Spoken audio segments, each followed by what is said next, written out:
ইয়ে, আমার ক্লাসে নতুন কেউ আছেন? একদম নতুন? জি স্যার, আমি আছি আজকে প্রথম। ও, বাসা কোথায় আপনার? স্যার জামালপুর। জামালপুর। আচ্ছা ঠিক আছে, আমরা ক্লাসটা শুরু করি। আজকে আমরা কোন সাবজেক্ট পড়বো জানেন তো? জি স্যার, শ্রম শ্রম আইন। আইন। শ্রম আইন বা লেবার অ্যাক্ট।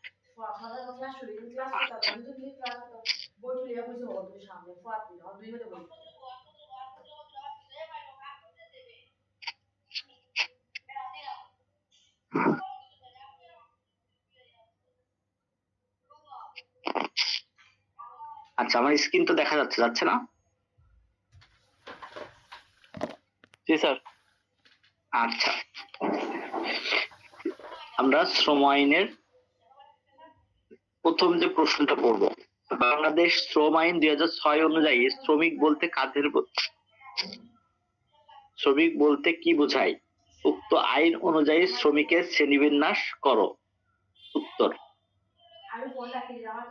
দেখেন, শ্রমিক বাংলাদেশ শ্রম আইন 2006 এর 2-63 অনুযায়ী, অর্থাৎ ধারা 2 উপধারা 63 অনুযায়ী শ্রমিক বলতে এমন কোন ব্যক্তিকে বোঝায় যিনি মজুরি বা পারিশ্রমিকের বিনিময়ে নিয়োগকর্তার অধীনে একটি প্রতিষ্ঠানে শারীরিক, মানসিক, কারিগরি, বুদ্ধিবৃত্তিক বা বৈজ্ঞানিক কাজে নিয়োজিত থাকেন বা ছিলেন, অথবা নিয়োগের শর্ত অনুযায়ী এমন কাজে নিয়োজিত হওয়ার প্রতিশ্রুতি দিয়েছেন।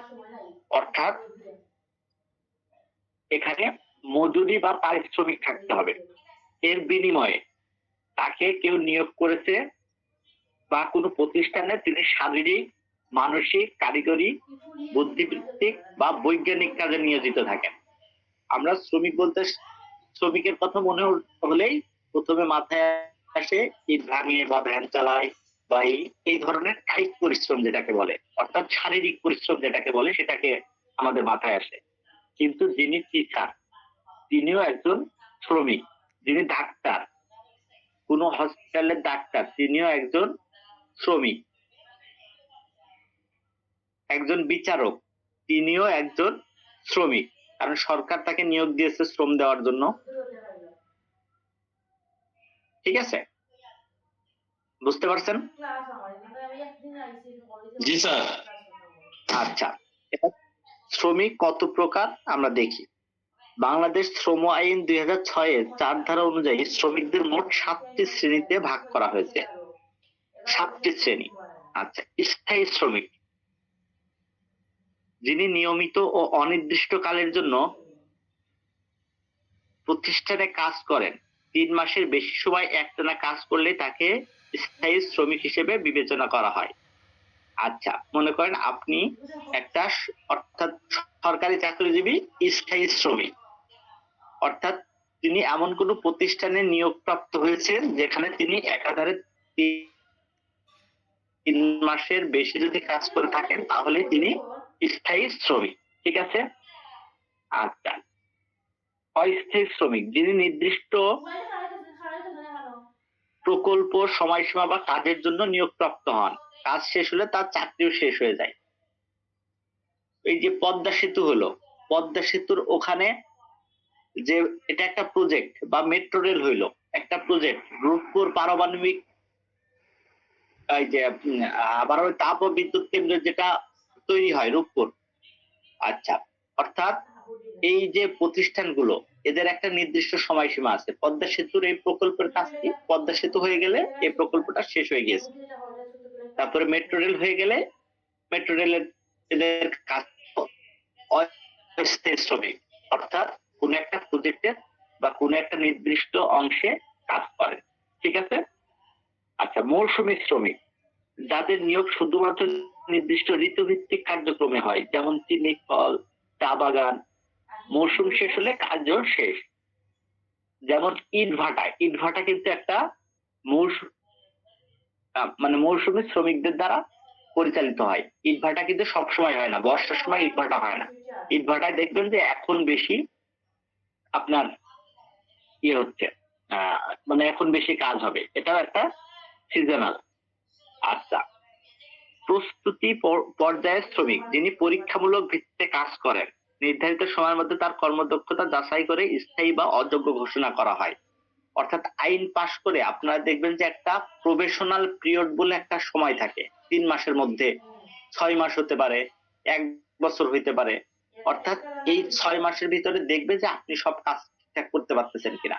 আপনাকে এই 6 মাসের ভিতরে দেখা যাচ্ছে কাজ শিখাবে 3 মাস, আপনার কাজের পর্যালোচনা করবে, দেখবেন যে আপনার না এতে যতই পিটাও এ হলো আহ এসের যতই মানে একে পিটাও না কেন এ ঠিক মতো হলো কাজ শিখবে না, একে বাদ দিয়ে দিতে পারে। আবার মনে হয় যে না এর ইমপ্রুভমেন্ট ঠিক আছে, তাহলে তার ক্ষেত্রে এটা স্থায়ী করতে পারে। আসতেছি, একটু লাইনে থাকবেন। হ্যাঁ, চল তোমার ফোন দাও।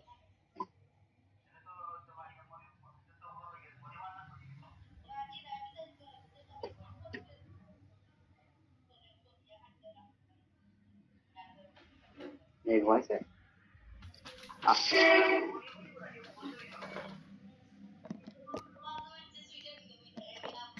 আচ্ছা, প্রস্তুতি পর্যায়ের শ্রমিক এটা তো।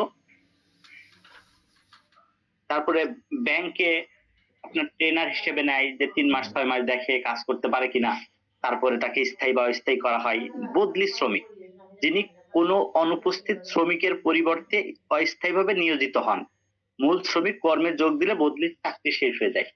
অর্থাৎ মনে করেন একটা প্রতিষ্ঠান, সেখানে একজন মহিলা চাকরি করেন, এখন তিনি প্রেগনেন্ট, তাহলে তার একটা মাতৃত্বকালীন ছুটি দরকার আছে। এখন এই মাতৃত্বকালীন ছুটিতে দেখা যাচ্ছে অন্য কাউকে এই 4 মাস বা 5 মাসের জন্য তাকে নিয়োগ দেওয়া হয়েছে যে আপনি এই 4-5 মাসের জন্য আমাদের কোম্পানিতে জয়েন করতে পারবেন, আপনার মেয়াদকাল হবে এতদিন। ওই মহিলা জয়েন করলেই আপনার চাকরি শেষ। এরা হলো বদলি শ্রমিক। চুক্তিভিত্তিক শ্রমিক যিনি নির্দিষ্ট চুক্তির ভিত্তিতে নির্দিষ্ট সময় ও শর্তে নিয়োগপ্রাপ্ত হন। অর্থাৎ তাকে এই যে আমরা পার্ট টাইম জব যেটা বলি, যে দেখা যাচ্ছে 6টা থেকে 9টা পর্যন্ত, বা রাত্রে অনেক সময় কল সেন্টারের কাজ হইতে পারে।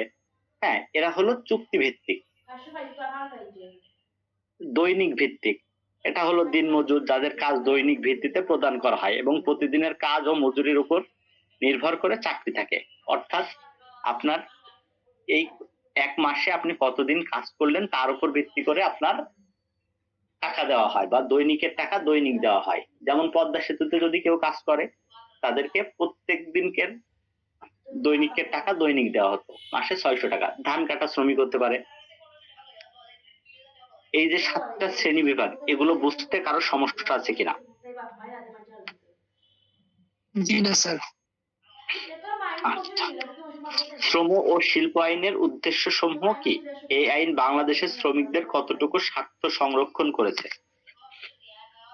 আচ্ছা, শ্রম ও শিল্প আইনের উদ্দেশ্য, আসলে শ্রম এবং শিল্প আইনের দ্বারা যতটা উপকার আমাদের পাওয়ার কথা ছিল ততটা আমরা পাই নাই।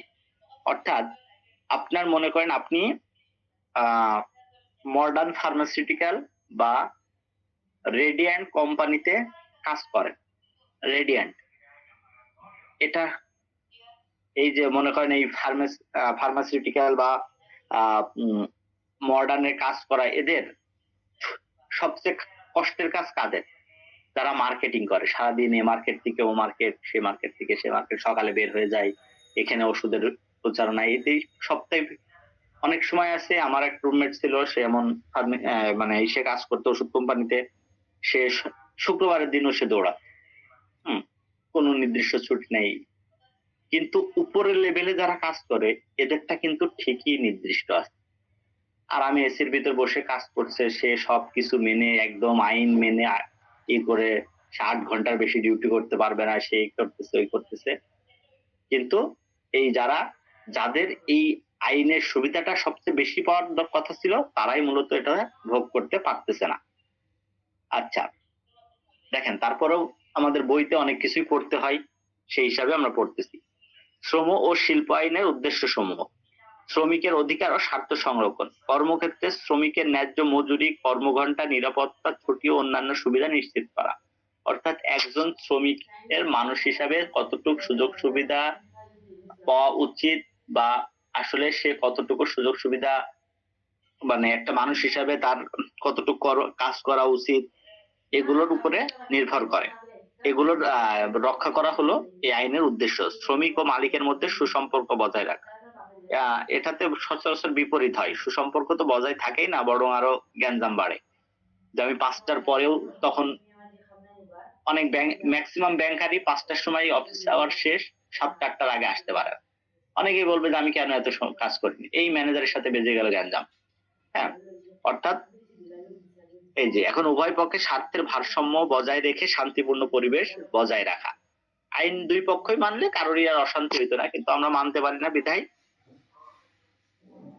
একদল মানতে চায় না বিধায় গ্যাঞ্জাম হয়, আর একদল মানতেছে পারে না বিধায় গ্যাঞ্জাম হয়।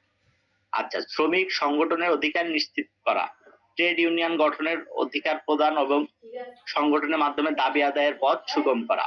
অর্থাৎ এই শ্রমিকদের একটা সংগঠন তৈরি হবে, যার মাধ্যমে যদি কোনো শ্রমিকের অধিকার পূর্ণ হয় তাহলে এর মাধ্যমে আমরা আদায় করতে পারি। অর্থাৎ আপনারা এই যে দেখবেন যে প্রায়ই গার্মেন্টস গুলাতে এই শ্রমিক আন্দোলন হয়, এটাও কিন্তু এই সংগঠনের গঠন করে এই আইন অনুসারে, এবং এর মাধ্যমেই তারা তাদের দাবি দাবাগুলো প্রদান মানে পেয়ে থাকে। শিশু ও নারী শ্রমিকের সুরক্ষা, এই ক্ষেত্রে আইনটা কিছুটা হলেও কাজ করেছে। আগে যেমন আমরা অ্যাভেলেবেল দেখতে পারতাম যে 7 বছর, 8 বছর, 10 বছরের বাচ্চা কাজ করতেছি, এটা এখন অনেকটা কমে আসছে। হ্যাঁ, এই নারী এবং শিশুদের যে একজন শিশু কখন কাজ করতে পারবে, কতটুকু কাজ করতে পারবে, একজন নারী কত ঘন্টা কাজ করতে পারবে, তার মানে সুযোগ সুবিধা কি হবে, সে মাতৃত্বকালীন ছুটি পাবে কিনা, তাকে কাজ করতেই হবে কিনা, মাতৃত্বকালীন ছুটির জন্য তার চাকরি চলে যাবে কিনা। আগে যেমন মা হওয়ার আগে অনেক মহিলাকে বাদ দিয়ে দিত, কিন্তু এখন এটা অনেকটাই কমে আসছে। আচ্ছা, বিরোধ নিষ্পত্তির ব্যবস্থা, মালিক শ্রমিক বিরোধ দ্রুত নিষ্পত্তির জন্য শ্রম আদালত ও সালিসি ব্যবস্থাপনা প্রচলন। অর্থাৎ এই যে মালিক শ্রমিকের যেই গ্যাঞ্জাম হয়, এটা মিলানোর জন্য, একটা সঠিক সমাধান আনার জন্য এই আইনটা গুরুত্বপূর্ণ ভূমিকা পালন করে। নিরাপদ ও স্বাস্থ্যকর কর্ম পরিবেশ, অর্থাৎ একটা মানে যে কাজের যে পরিবেশ, একটা কাজের পরিবেশ যদি না থাকে, ওই জায়গাটা আপনি কাজ করতে পারবেন না। যেমন আপনাকে একটা বদ্ধ রুমে কাজ করতে দেওয়া হলো, যেখানে আলো বাতাস চলার অবস্থা নাই, বা যেখানে অন্ধকার সাথে পরিবেশ, আপনার স্বাস্থ্য ঝুঁকি আছে, এগুলা সবকিছু এই আইনে দেখে। আপনাদের একটা জিনিস আমি শিখাই দিই, সেটা হলো আপনারা যখন কোনো জায়গায় ইন্টারভিউ দিতে যাবেন, তখন সবার আগে যে কোনো ভাবে চেষ্টা করবেন যেন ওখানকার ওয়াশরুমে আপনি ঢুকতে পারেন। যদি দেখেন ওয়াশরুম পরিষ্কার, ক্লিন, তাহলে বুঝবেন যে এখানে কাজ করলে আপনার জন্য ভালো। এটা আপনার এই মানে একটা যোগ্য প্রতিষ্ঠান, যেখানে আপনাকে। আচ্ছা, একটু লাইনে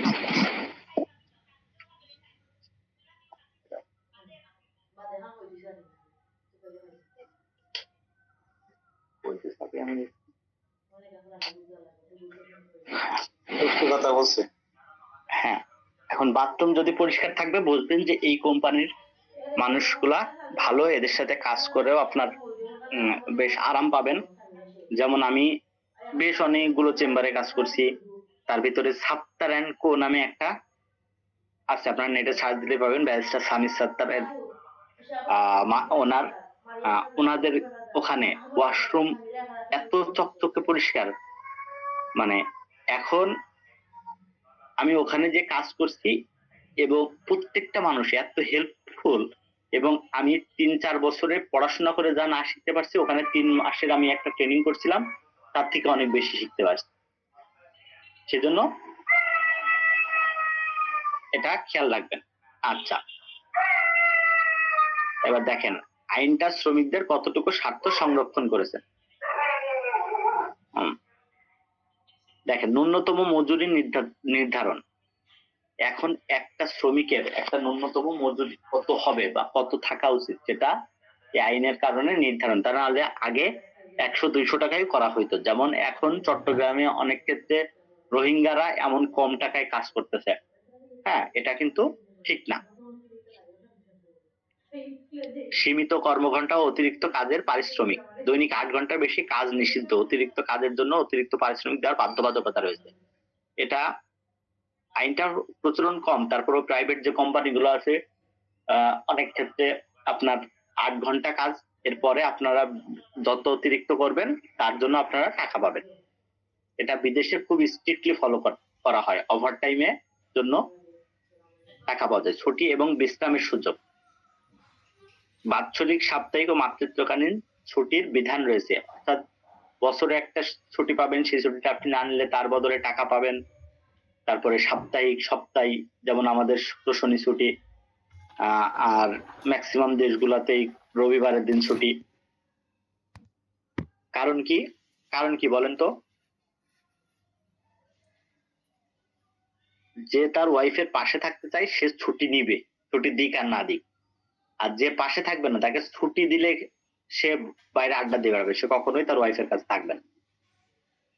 হ্যাঁ স্যার, এটা সত্য, এটা সত্য স্যার। পিতৃকালীন ছুটি নিয়ে বিদেশে বেড়াতে যাই, ভ্রমণ করতে যাই, বন্ধু বান্ধব নিয়ে আড্ডা দিতে যায়, অথচ প্রতিষ্ঠান তাকে ছুটি দিছে স্ত্রীকে সহযোগিতা করার জন্য। এটা কিন্তু অনেকেই করে না। আচ্ছা, শ্রমিক সংগঠনের অধিকার। শ্রমিকরা সংগঠিত হয়ে দাবি দেওয়ার পক্ষে অবস্থান নিতে পারে, যা তাদের আইনি সুরক্ষা প্রদান করে। আচ্ছা, এবার গ নম্বর প্রশ্নটা দেখেন। বাংলাদেশের শ্রম আইন কি? রপ্তানিমুখী শিল্প প্রতিষ্ঠানে এই আইনের প্রয়োজনীয়তা আলোচনা করুন। দেখেন, বাংলাদেশের শ্রম আইন বলতে বাংলাদেশ শ্রম আইন 2006 কে বোঝানো হয়েছে। এই আইনটি শ্রমিক এবং মালিকের মধ্যকার সম্পর্ক, অধিকার, দায়িত্ব এবং দায়িত্ব পালনের সুনির্দিষ্ট বিধান নির্ধারণ করে। এই আইনটির আওতায় প্রধানত যেসব বিষয় অন্তর্ভুক্ত রয়েছে তা হলো শ্রমিক নিয়োগ ও চাকরির শর্তাবলী, অর্থাৎ একটা শ্রমিক নিয়োগের একটা শর্তাবলী থাকবে এবং একটা চাকরির শর্তাবলী থাকবে। ন্যায্য মজুরি ও ওভারটাইম, অর্থাৎ সে একটা নির্দিষ্ট টাইম এর সে কত টাকা পাবে এবং সে ওভারটাইম কাজ করলে কত টাকা পাবে। কাজের সময় ও বিশ্রামের সময়, অর্থাৎ কতটুক বিরতি থাকবে, কতটুক সময় তাকে কাজ করতে হবে, এগুলা। ছুটি, অবসর ও ত্যাগ সুবিধা। ছুটি, অবসর ও ত্যাগ সুবিধা। ত্যাগ সুবিধা বলতে পারবেন কেউ?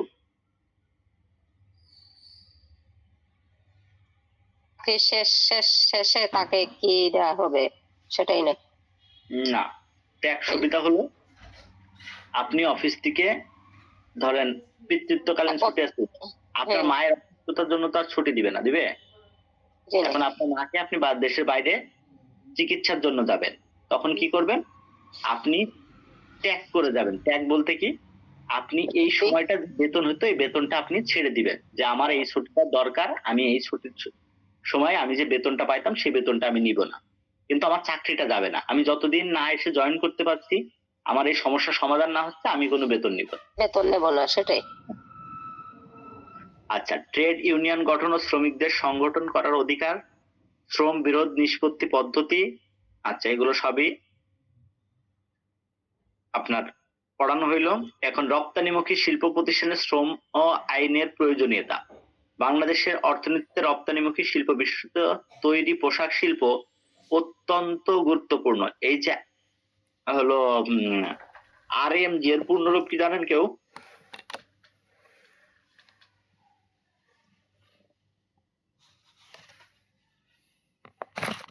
Readymade garments. এই শিল্প খাতে শ্রম আইন প্রয়োগের প্রয়োজনীয়তা নিচের ব্যাখ্যা করা হলো। দেখেন, শ্রমিকদের অধিকার নিশ্চিতকরণ। রপ্তানিমুখী শিল্পে বিপুল সংখ্যক শ্রমিক কাজ করে, তাদের সঠিক মজুরি, ছুটি, কাজের সময় ও নিরাপদ পরিবেশ নিশ্চিত করতে শ্রম আইন অপরিহার্য। অর্থাৎ পোশাক শিল্প, যেটা পোশাক শিল্প বাংলাদেশের সবচেয়ে বেশি রপ্তানি হয়, মানে অর্থাৎ পোশাক বাংলাদেশের সবচেয়ে বেশি রপ্তানি পণ্য। ঠিক আছে, এটা বিদেশে বাংলাদেশের প্রোডাক্টের অনেক ভ্যালু, যদিও আমরা কিনতে গেলে এটার হলো ওই পলিস্টার বা আপনার এটা মিক্স থাকে, কাপড় ভালো না, হ্যান ত্যান এই বিষয়ে, কিন্তু আসলে বাংলাদেশে অরিজিনাল যে কাপড়গুলো, যেগুলো আমরা এই যে এক্সপোর্ট হিসাবে ইউজ করি, যে বিভিন্ন ডিফেক্ট থাকে, ওই জিনিসগুলো ইউজ করে দেখবেন কতটা কমফোর্টেবল। কিন্তু ওখানে কিছু সমস্যা থাকার কারণে ওগুলো রিজেক্ট হয়ে আসে। হ্যাঁ, এই কাপড়গুলো অনেক বাংলাদেশের গার্মেন্টস এর যে অরিজিনাল কাপড়গুলো এগুলো আসলেই খুবই আরামদায়ক। আচ্ছা, এইগুলা যদি আপনার এখানে যদি নির্দিষ্ট আইন কানুন নিয়ম শৃঙ্খলা না থাকতো তাহলে এই শিল্পটা একসময় মানুষ বিমুখ হইতো, অর্থাৎ এই শিল্পতে কাজ করতে চাইতো না। তখন বাংলাদেশের জন্য খুবই এটা আর্থিকভাবে ক্ষতিগ্রস্ত হইতো বাংলাদেশ। আচ্ছা, আন্তর্জাতিক মান ও প্রতিযোগিতা বজায় রাখা। বহির্বিশ্বের ক্রেতারা শ্রমিক অধিকার এবং নিরাপত্তার বিষয়কে গুরুত্ব দেয়।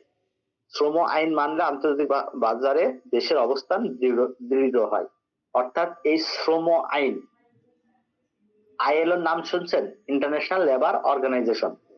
এই আইএলও বা বিভিন্ন দেশে বিভিন্ন সংস্থা সংগঠন থাকলে তখন বহির্বিশ্বের থেকে একটা পজিটিভ ভাইবস আসে যে এই দেশের মানুষ এই শ্রম মেনেই কাপড় তৈরি করছে, সুতরাং আমরা তাদের জিনিসগুলো ইউজ করব। কিন্তু যদি আইন কানুন নিয়ম না থাকতো তখন এই সরকার তখন বহির্বিশ্ব থেকে বলতো কি এটা অমানসিক নির্যাতন করে বা এদের কোনো রুলস রেগুলেশন নাই, এদের আমরা প্রোডাক্ট নিব না।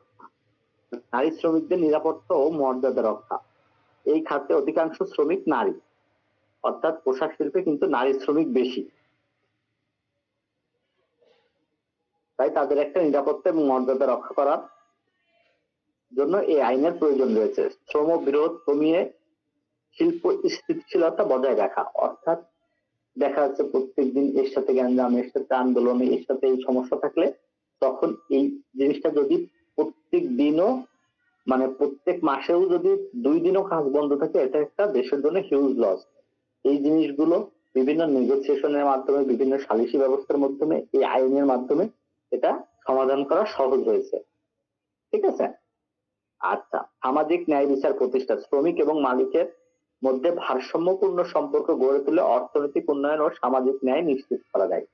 অর্থাৎ আপনার দেখা যাচ্ছে মালিক অনেক ইচ্ছা মতো আপনাকে চাকরি থেকে ছাঁটাই করে দিল, আপনাকে ইচ্ছা করে বাদ দিয়ে দিল, এগুলো না। এটা ন্যায় বিচারে একটা ভারসাম্য মালিক এবং শ্রমিকের মধ্যে আনা হলো মূল উদ্দেশ্য। আচ্ছা, বাংলাদেশ 2 নম্বর প্রশ্নটা। আচ্ছা, এই যে এই পর্যন্ত বলাইলাম, এর মধ্যে কারোর কোনো প্রশ্ন আছে? না স্যার।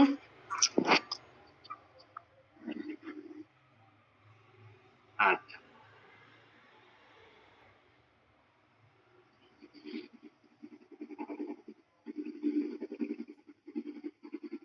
বাংলাদেশ শ্রম আইন 2006 অনুযায়ী মজুরির সংজ্ঞা দাও। কখন ও কিভাবে মজুরি প্রদান করতে হয়, কি কি পরিস্থিতিতে মজুরি কর্তন করা যায় বিবরণ দাও।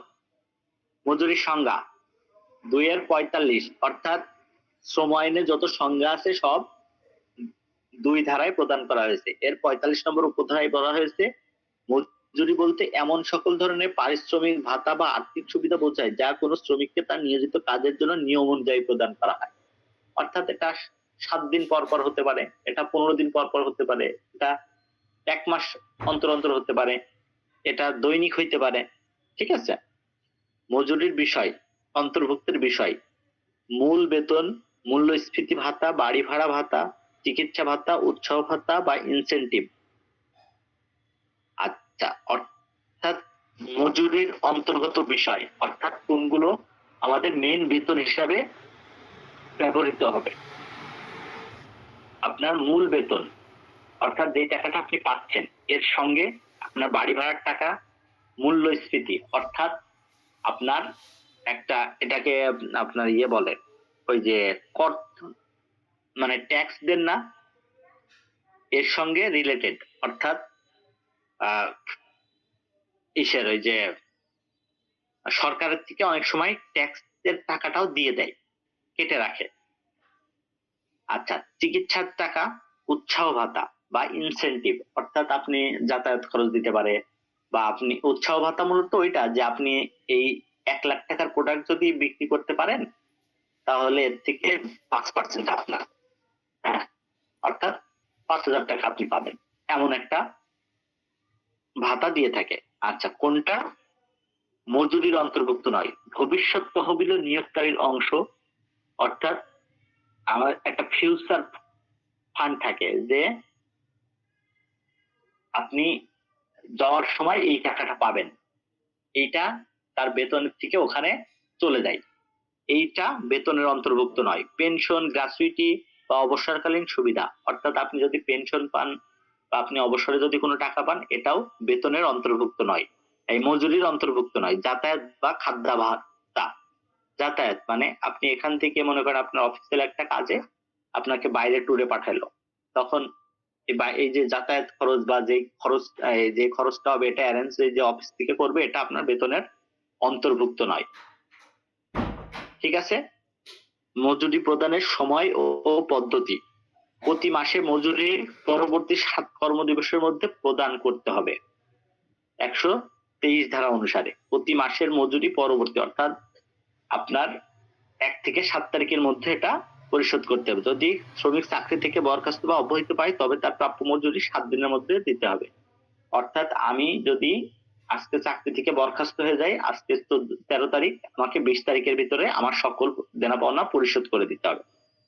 আচ্ছা, মজুরি প্রদানের পদ্ধতি, নগদ অর্থ, অর্থাৎ আপনাকে ক্যাশ টাকা দিতে পারে, ব্যাংকে অ্যাকাউন্টে ডিরেক্ট চলে যেতে পারে, আপনাকে প্রত্যেক মাসে চেক দিতে পারে। আচ্ছা, সময় বেতন স্লিপ দিতে হবে যাতে কর্তন এবং প্রদেয় পরিমাণ বিস্তারিতভাবে উল্লেখ থাকে। অর্থাৎ দেখা যাচ্ছে আপনাকে একটা বেতনের একটা রসিদ দিবে যে বেতন বাবদ এত টাকা আপনার হলো ফিউচার ফান্ডের জন্য জমা হয়েছে, এখান থেকে 500 টাকা আপনার এই খরচ, আপনার বাবদ যে কি বলে সরকারি ট্যাক্স বাবদ কেটে নেওয়া হয়েছে 1500 টাকা, 15/5/2000, আপনার বেতন ছিল 10,000, এই যে আপনাকে 8,000 টাকা প্রেরণ করা হলো, এমন একটা রসিদ থাকবে। আচ্ছা, এখন কোন কোন ক্ষেত্রে মজুরি কর্তন করা যায় এই বিষয়গুলো দেখেন। অনুপস্থিতির কারণে, অর্থাৎ কোন শ্রমিক যদি কাজের দিন বা সময় অনুপস্থিত থাকেন এবং সে অনুপস্থিত অনুমোদিত না হয় তবে সেই সময়ের জন্য তার মজুরি কর্তন করা যাবে। অনুমোদিত মানে কি, আপনি ছুটির জন্য কোনো অ্যাপ্লাই করলেন, আপনার কোনো সমস্যা আছে, আপনি এটা বললেন না, অর্থাৎ আপনার হায়ার যে অথরিটি তার কাছ থেকে আপনি ছুটিটা গ্রহণ না করেই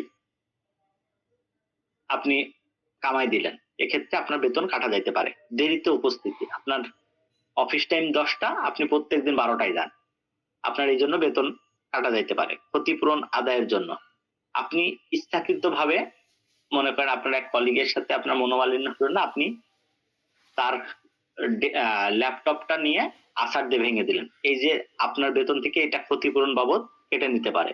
অগ্রিম গ্রহণের ক্ষেত্রে, আপনি ধরেন আপনার ওয়াইফ এখন প্রেগনেন্ট, বাবু হবে সামনের মাসে, আপনি এই মাসে স্যারের কাছে বললেন যে স্যার আমার সামনের মাসের অর্ধেক বেতন যদি এই মাসে আপনি দেন, আগাম দেন, তাহলে আমার জন্য খুব সুবিধা হয়। স্যার আপনাকে দিল, এই বেতনটাও আপনার সামনের মাস থেকে এটা কর্তন করা যাবে আইন অনুযায়ী কর্তন, যেমন আয়কর, সামাজিক নিরাপত্তা তহবিল, প্রভিডেন্ট ফান্ড ইত্যাদি ক্ষেত্রে বেতন রাষ্ট্র কেটে রাখতে পারে। অর্থাৎ আপনার একটা অংশ যে আপনি এখানে আপনার এই টাকাটা কাটা হবে 2000 করে প্রত্যেক মাসে, এটা আপনি চাকরি শেষে একবারে পাবেন। বেতন থেকে এই টাকাটা একদম কেটে নিতে পারে, আয়করের টাকাটা কেটে নিতে পারে।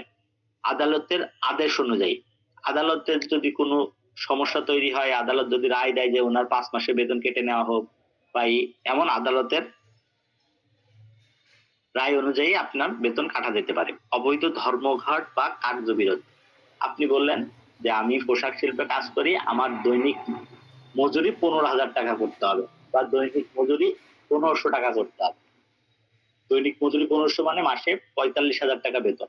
একজন শ্রমিকের সচরাচর এমন বেতন হওয়ার কথা না, মানে পোশাক, বা আপনি বললেন যে আমাকে এই ইসের, ধরেন আপনি ঢাকায় ধানমন্ডিতে থাকেন, আপনাকে প্রত্যেক দিন যাওয়া আসা করতে হয় মিরপুরে, আপনি এখন বললেন কি আমাকে যাতায়াত খরচ ভাবে প্রত্যেক মাসে 10,000 টাকা দিতে হবে। আসলে এই অযৌক্তিক কারণে যদি আপনি ধর্মঘট করেন বা কাজে বিরতি দেন, তাহলে এক্ষেত্রে আপনার বেতন কাটা যাইতে পারে। আচ্ছা, কিন্তু মজুরি কর্তনের কিছু সময়সীমা আছে, যেমন কোন শ্রমিকের মাসিক মজুরি 50%-এর বেশি কর্তন করা যাবে না। অর্থাৎ আপনি যত অপরাধী করেন না কেন, আপনার 10,000 টাকা বেতন হইলে 5,000 টাকার বেশি কাটতে পারবে না। আচ্ছা, কর্তনের পূর্বে ওনাকে শুনানির সুযোগ দিতে হবে, অর্থাৎ আপনাকে একটা শোকজ দিতে হবে যে আপনি কেন এমন করলেন এর ব্যাখ্যা দেন। হইতে পারে যে আহ, আপনি এমন একটা ইমার্জেন্সিতে পড়ে গেছেন, আপনি জানানোর সুযোগ পাননি, ছুটি নেওয়ার ই করতে পারেননি, কারোর সাথে যোগাযোগ করার কোনো ব্যবস্থা করতে পারেননি, এবং কেন কাটা হয়েছে, কি জন্য কাটা হয়েছে, এগুলো সব রেকর্ড রাখতে হবে, যাতে পরিদর্শক দেখতে চাইলে আমরা দেখাইতে পারে। ঠিক আছে? আচ্ছা, এই পর্যন্ত পড়াইলাম।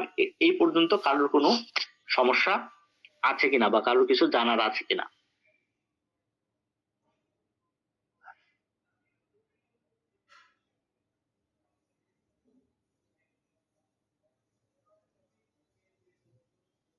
এতটুকু পর্যন্ত কারোর কোনো সমস্যা নাই? জি না স্যার। আচ্ছা, তাহলে আজকে এই পর্যন্ত থাকবে। আমরা নেক্সট দিন 2 এর খ থেকে পড়া শুরু করব। ঠিক আছে? জি স্যার, ধন্যবাদ স্যার। আচ্ছা, ঠিক আছে, ভালো থাকবেন। ওকে, স্যার, আসসালামু আলাইকুম। ওয়ালাইকুম আসসালাম।